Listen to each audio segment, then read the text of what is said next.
no urbano efevriano se realizando e no urbano metropolitano, na metropolização do espaço, que eu acho que não é contemplado pela terminologia nova ruralidade, que, no meu ponto de vista, dá ênfase demasiada àquilo que tradicionalmente foi chamado de rural, continua sendo, estatisticamente, mas que não condiz mais, já foi mais que fartamente falado aqui pelas minhas duas queridas colegas.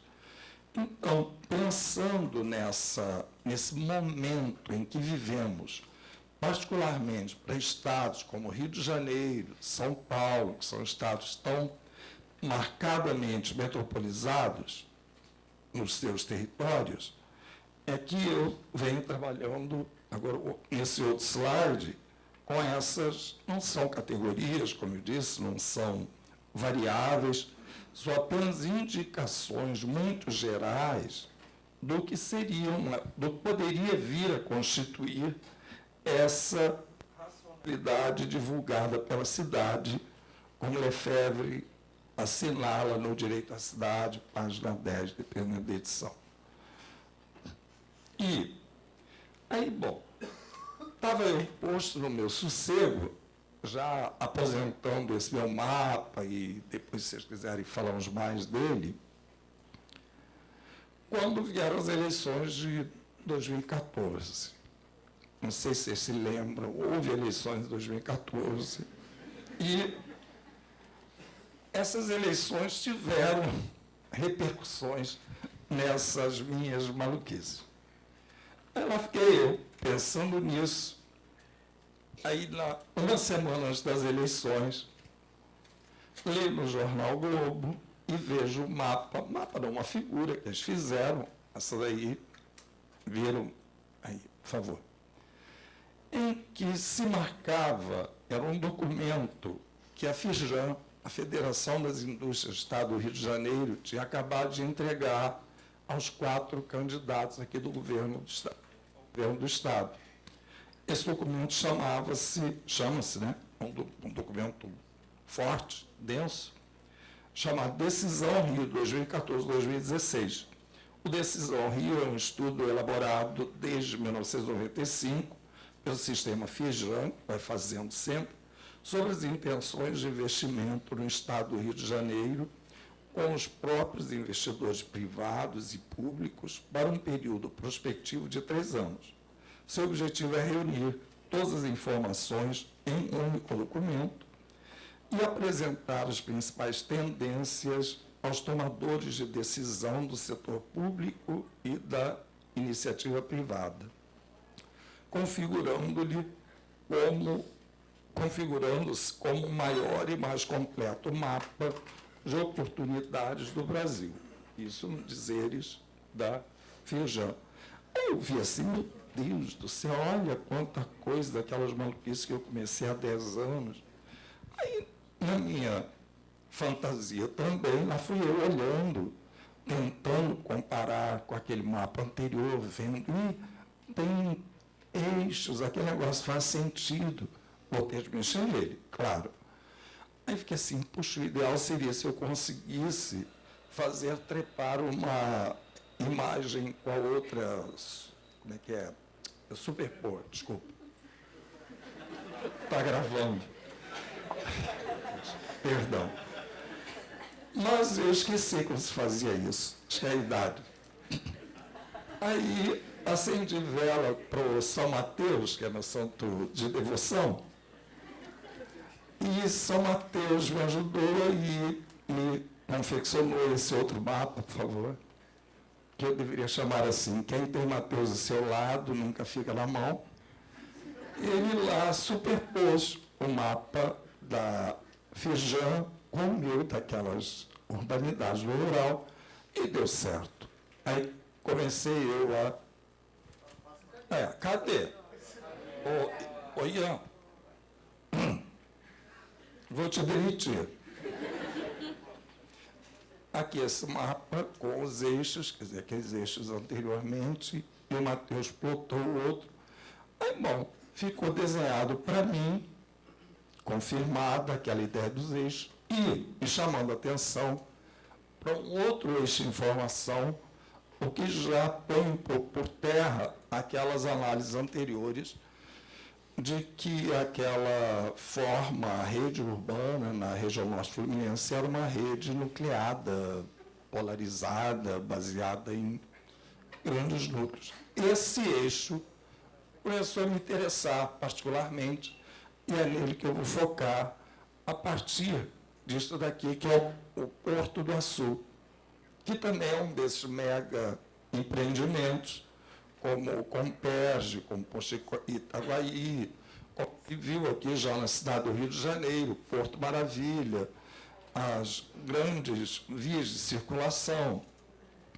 Faz parte de um grande mapa de renovação do Estado do Rio de Janeiro, da cidade do Rio de Janeiro, com tudo que isso implica em termos de choques, tensões e conflitos que vão dar a dinâmica a esse espaço. Eu vejo conflitos otimisticamente, resgatando as minhas utopias modernistas, eu estou trazendo para cá, porque eles dão essa dinâmica. E aqui eu vou tentar mostrá-los. Aqui, nesse eixo do Porto do Açu, que está se configurando e fundamentado numa ferrovia que ainda vai ser construída, vai até Goiás, e num mineiroduto que já funciona, vindo de Conceição do Mato Dentro, em Minas Gerais, para exportação nesse porto, que eu tinha informações que a obra estava parada, meu primo Eike Batista, tadinho, parte da família, falindo, e eu com muita pena, e todos nós muito penalizados dele também. Chegamos à conclusão que nem tão parado estava assim, porque, graças a Deus, há fundos de pensão, e vocês vão ver professores, teachers, no caso, participando desse empreendimento, junto com o PAC, do governo federal e de outros organismos, que vão nos dar um ânimo.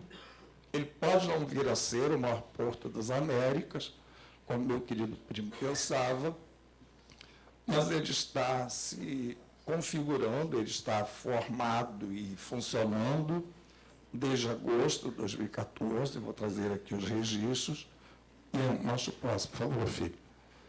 Aqui temos o mapa do porto, da linha do mineiroduto que vai até lá Minas Gerais. Passa adiante, por favor.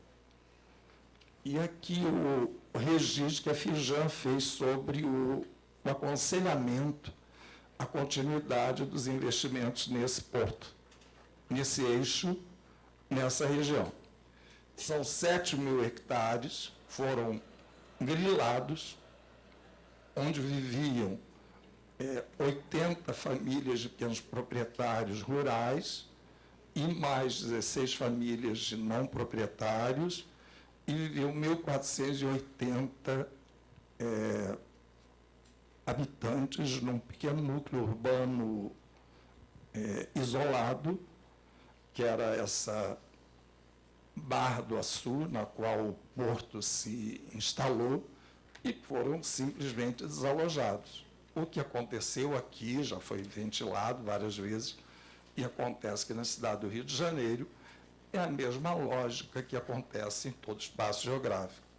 Uma deslocalização dos investimentos, dos empreendimentos, e essa deslocalização dá esse movimento de rotatividade ao capital, cada vez mais rápida, e fazendo com que ele se movimente no espaço e vá buscando sempre vantagens comparativas e que tradicionalmente, sei lá se é tradicionalmente, mas já há muito tempo vem sendo chamado de guerra dos lugares, e que eu, com base no professor Henri Axel Raj, esteve aqui ontem, e eu e ele conversando, a gente foi descobrir que a raiz disso é do Harvey, mas não na expressão, preferimos chamar chantagem locacional. já que há uma, pelo menos, explicitação da geometria de poder entre os sujeitos envolvidos na ação dessa deslocalização e dessa localização em determinados pontos do território. E aí, aqui passa o próximo, por favor. Temos aqui a nova, digamos assim, o novo organograma do grupo, já que o do meu primo ficou reduzido a 28% apenas, não chega a 30%, e os outros atores que entraram aí nesse conglomerado, continuando a financiá-lo, basicamente capitaneados pela Anglo American, que é a mineradora lá de Minas Gerais, lá de Conceição do Mato Dentro, que exporta, está continuando a exportar. Mostra aí, por favor. O porto funcionando, sede agora. Vários navios já saíram carregados de minério, segundo as fontes que eu telefonemas e consultando a imprensa de lá. Mais, por favor, filho. Aqui, eu estou tentando mostrar como otimismo e pessimismo caminham juntos, tem que estar juntos. A imprensa local otimíssima a respeito tanto daquela saída, aquele funcionamento do porto, tem de estar mesmo, quanto agora na resolução de um problema de energia sério que havia. Mas o que eu chamo a atenção para isso é isso aqui, ó. Licença ambiental simplificada. Isso é um eufemismo para fazer tudo na calada da noite, simplificadamente, claro, e aceitando, dando licenciamentos a coisas que jamais obteriam, desde as origens. Foi numa noite de Réveillon que a Prefeitura de São João da Barra qualificou aquele 5º distrito, onde se encontra esse porto, como de uso industrial ao invés de uso rural. Ninguém faz isso no 31 de dezembro. A gente sopra a vela, toma champanhe, vai beijar, enfim, faz. Agora, vai ficar discutindo? Bom, isso aí tem implicações. Faltam 5 minutos só. Tem implicações nesses embates entre esses sujeitos que dão essa dinâmica ao espaço. Volto a insistir, eu vejo isso como positivo. Por favor. Aqui está registrado um professor da UERJ, a UENF, desculpa, Universidade do Estado do Norte Fluminense, que acompanha muito isso, e um grande documento da Associação dos Geógrafos Brasileiros, seção Niterói, e tem dado subsídios, foi feito em 2011, foi retomado recentemente, como um bom demonstrativo de como esse processo vem se dando. Enfim, para eu ir encaminhando aqui para as minhas finalizações, que eu já me perdi, evidente, gostaria de registrar por que eu coloquei o preço da terra como uma urbanidade, afinal de contas é o título dessa fala. Coloquei esse título pensando que, em primeiro lugar, esse preço é definido nas cidades, cada vez mais, nesses conglomerados de fundos de pensão, conglomerados de mega empreendimentos, aconselhados, indicados pelos organismos internacionais, Banco Mundial, FMI, BIRD, todos eles agora autorizando essas relações transescalares do global, pode-se dizer, diretamente com o local.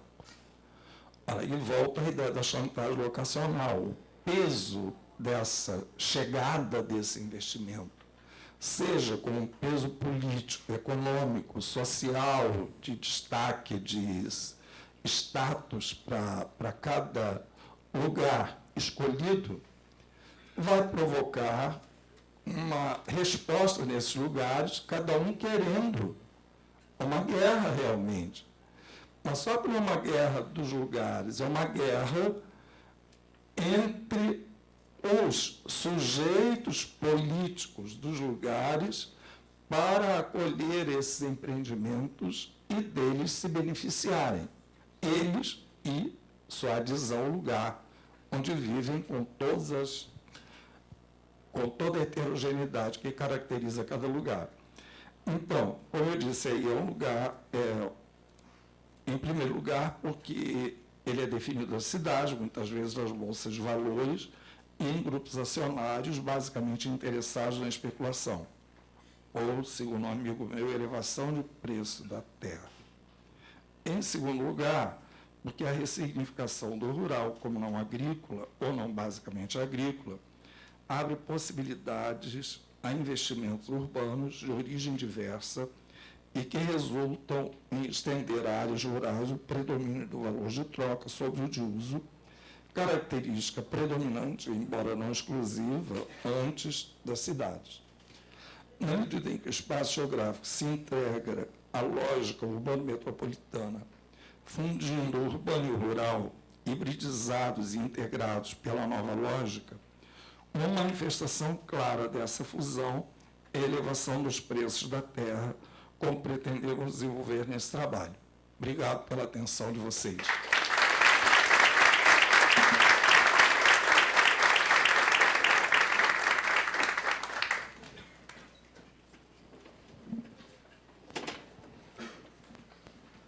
Parabéns aos professores. Vamos abrir aqui para a rodada de perguntas. Hora de apanhar, gente.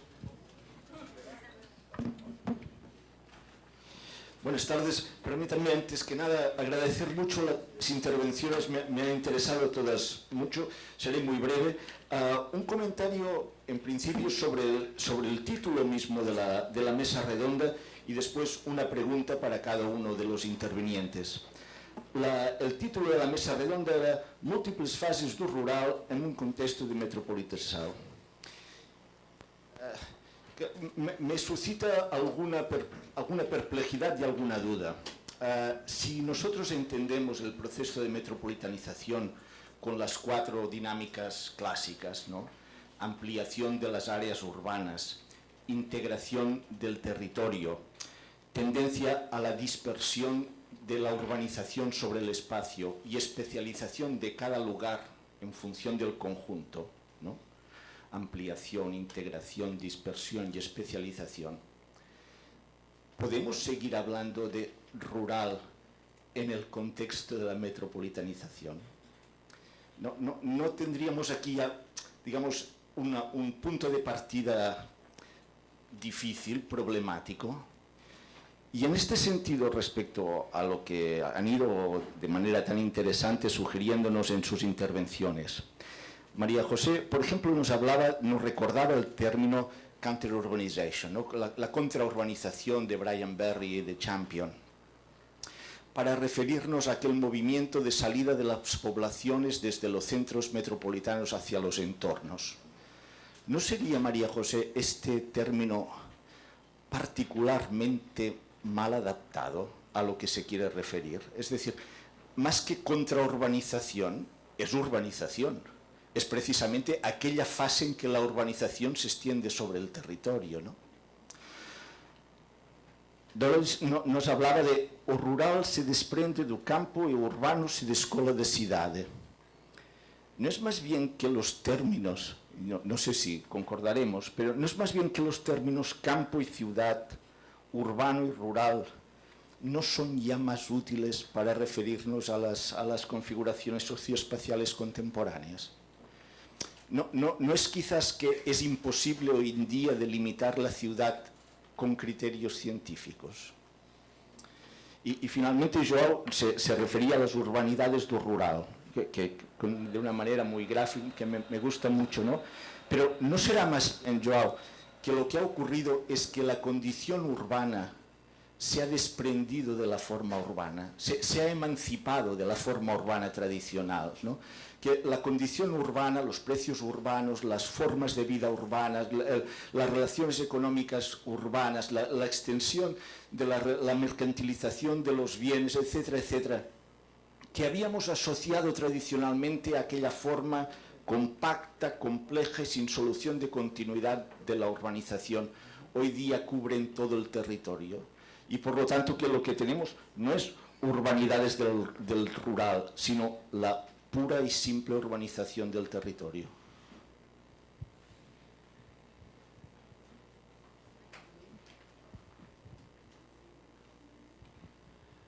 Bom, as exposições foram realmente ótimas e daria para fazermos um seminário inteirinho só sobre esse tema.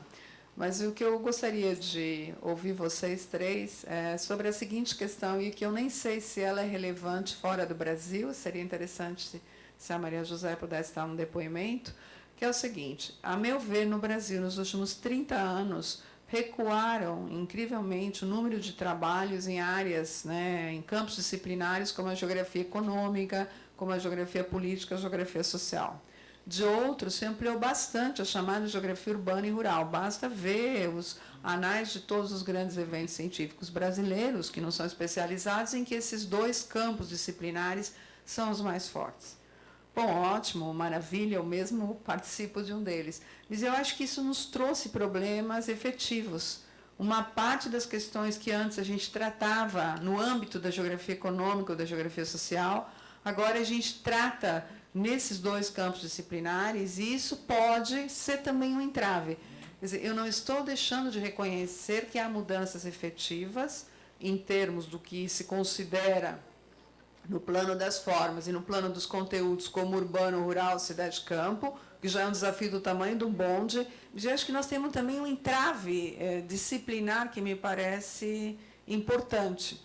Tanto assim que, à medida que vocês falavam, de algum modo, vocês estavam tocando muito diretamente em processos econômicos e sociais que, se não tivessem sendo tratados a partir desses campos disciplinares, talvez fossem um pouco mais fáceis de serem analisados.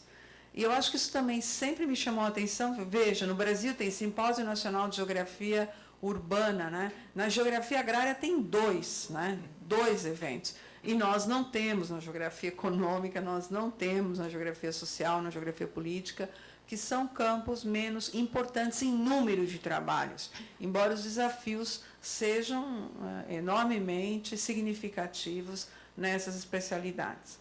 Bom, estou falando tudo isso, e se essa hipótese tiver alguma relevância, não estou pedindo para todos nós mudarmos de área, não é nada disso, eu não pretendo abandonar o que eu vou fazendo, mas eu acho que tem que ter um esforço ainda maior da nossa parte, já há esforço, como o dia de hoje está mostrando, de não fazermos tantos eventos especializados e tentarmos, pelo menos nos eventos, misturarmos mais, né, esses campos disciplinares, para tirarmos o foco destes entraves que não são só colocados pela realidade, a meu ver, são colocados pelas nossas formas de olhar. Ou será que não? Dependendo de onde você vê, né, um pouco da fala do João Rua me chamou a atenção, se você vem da geografia rural, tende a falar novas ruralidades. Se você vem da geografia urbana, tende a tratar como as novas urbanidades. Não sem razão, porque está se olhando processos que vão da cidade para o campo, ou processos que estão acontecendo no campo a partir de um conjunto de mudanças. É natural, mas eu acho que é também um olhar disciplinar que talvez, eu não sei, a gente devesse se esforçar bastante para superar. Eu não estou dizendo que eu estou capacitada para isso, não é nenhuma pretensão, mas eu acho que é pelo menos uma tomada de consciência sobre os entraves que na geografia brasileira eu acho que estão se apresentando para nós, né? Bom, desculpa me alongar um pouco, mas eu acho que a gente poderia talvez pensar alguma coisa nessa direção. Boa tarde. Eu queria fazer uma colocação também sobre a mesa, também, na verdade, dos três palestrantes. Estou tendo uma dificuldade grande, até em função do que a professora acabou de falar aqui, em precisar, na verdade, a questão do desenvolvimento do território, do ordenamento do território e do planejamento do território na minha tese. porque as perspectivas são econômicas, a perspectiva do ordenamento eu estou vendo muito forte na geografia, e a perspectiva do planejamento de uma maneira mais interdisciplinar. Então, eu queria que a mesa comentasse um pouco disso.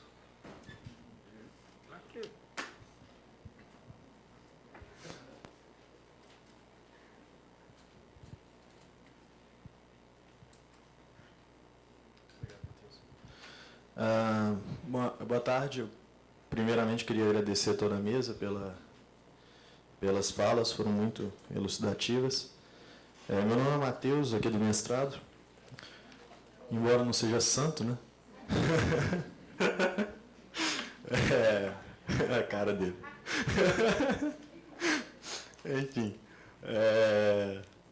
Agora eu peço licença rapidamente para trocar de idioma aqui, mas eu devo cometer alguns erros. Profesora María José, ayer hablábamos un poco, yo escribí mi pregunta, pero pido perdón por los eventuales errores.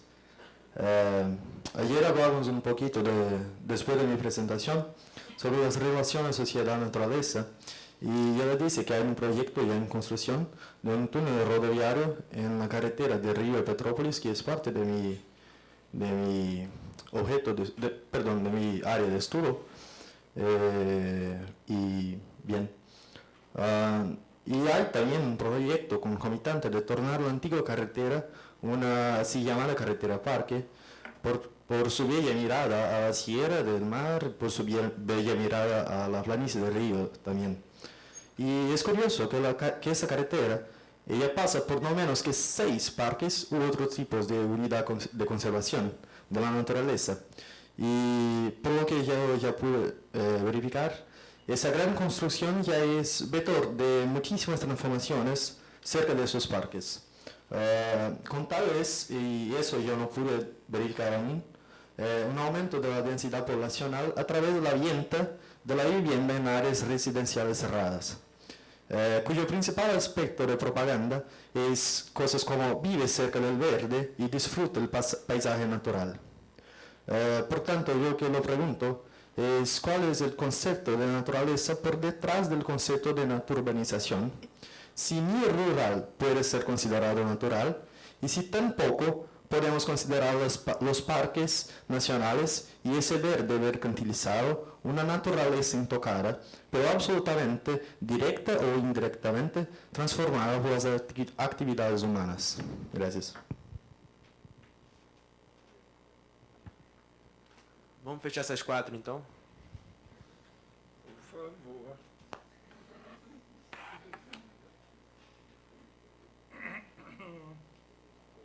Uau. Empieza.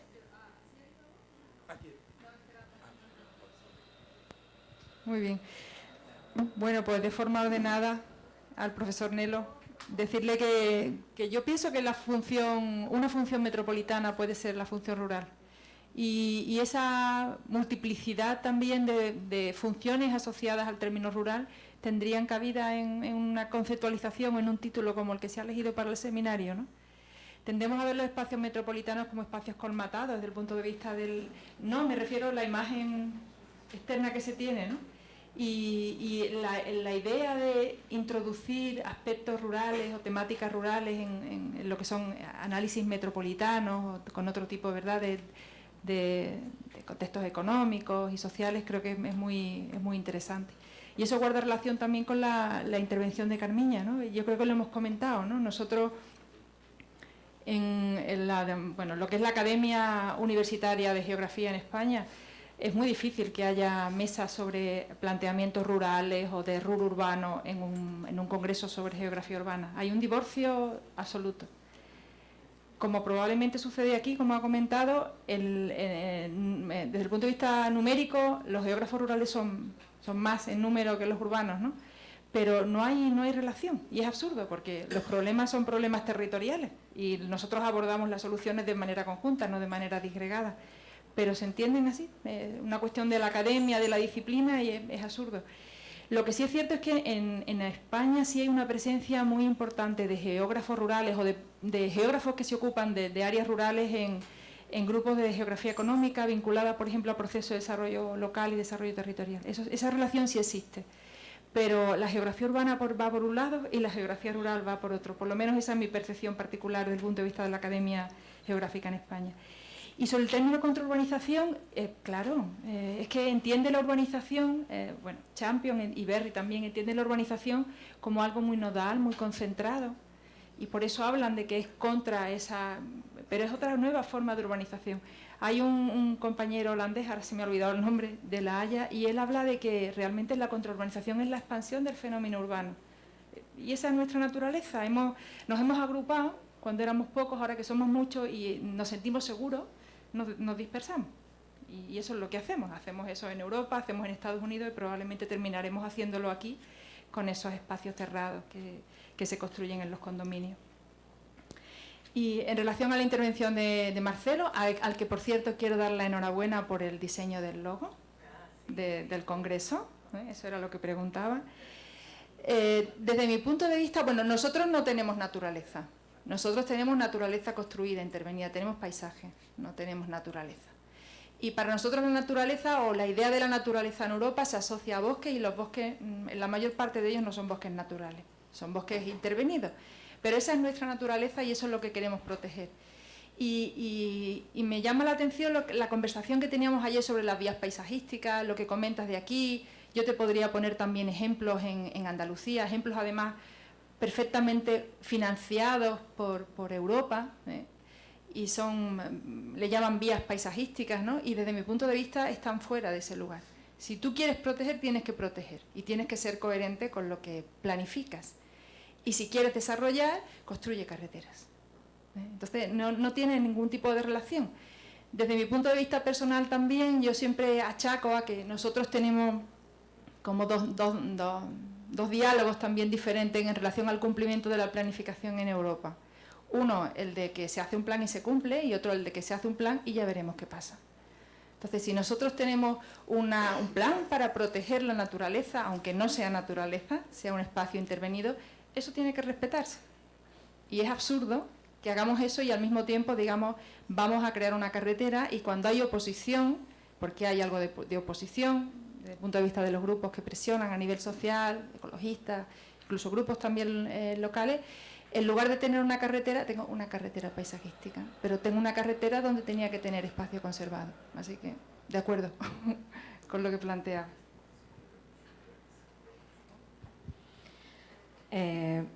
Bom, o professor, na verdade, desde que eu recebi o tema da mesa, que eu me pus a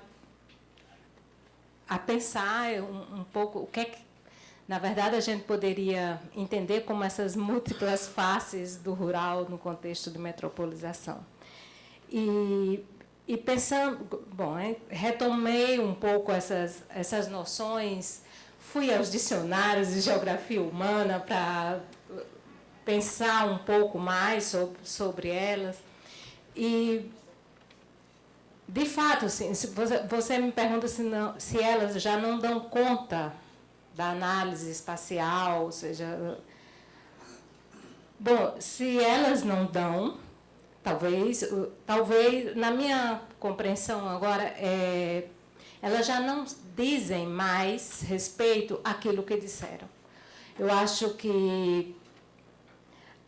Bom, o João repensa aí com urbanidades, ruralidades, são outras terminologias que vão aparecendo, eu nem ousei tratar delas assim, mas eu acho que são noções que precisam ser repensadas.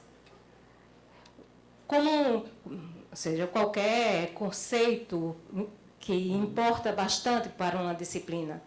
Claro, porque os conceitos, as noções, eles vão sendo construídos também socialmente. Então, repensá-los é sempre gratificante. E quando a gente começa a ficar incomodado, porque eles já não dão conta daquilo que a gente está tratando, não sei se seria o caso de inventar outros conceitos ou nos prendermos a um ou outro, mas eu acho que acho que muito mais no caminho de dar eu não gostaria de dizer definições, mas uma noção que, na verdade, eu acho que há mudanças significativas e que merecem ser repensadas, mas sem aquela também preocupação numa exatidão, porque a gente não vai chegar a essa exatidão, nós não trabalhamos com essa exatidão.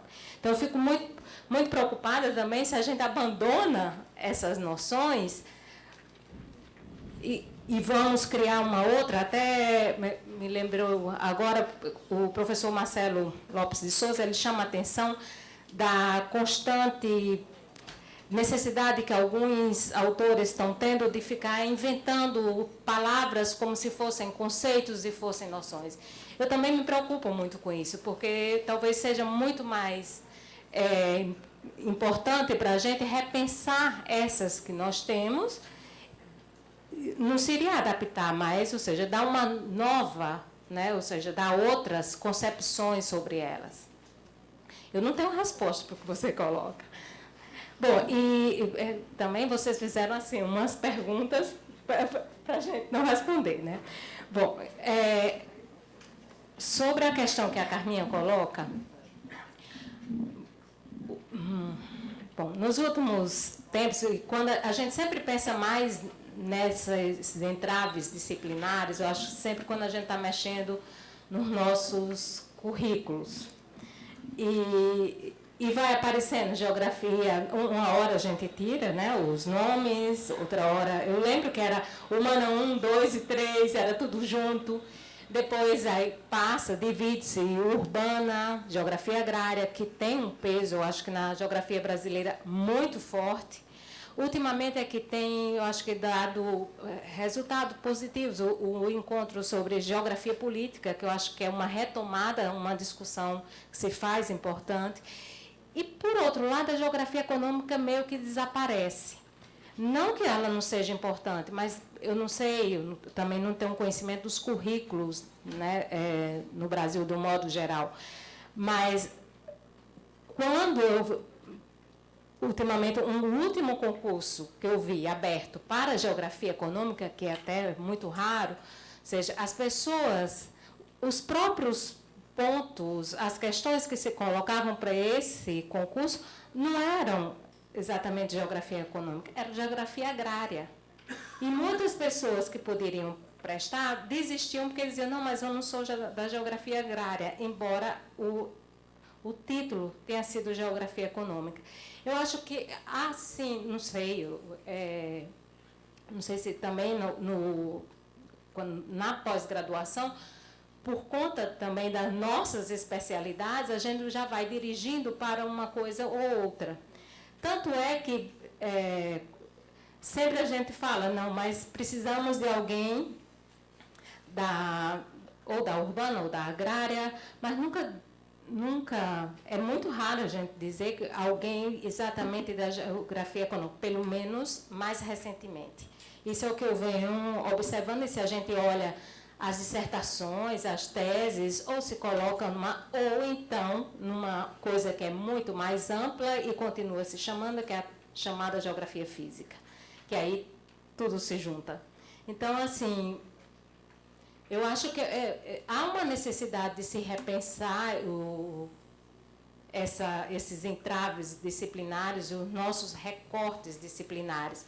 E só um pouco para Maria José, que nós já realizamos alguns seminários que tentam unir a geografia urbana e a geografia agrária.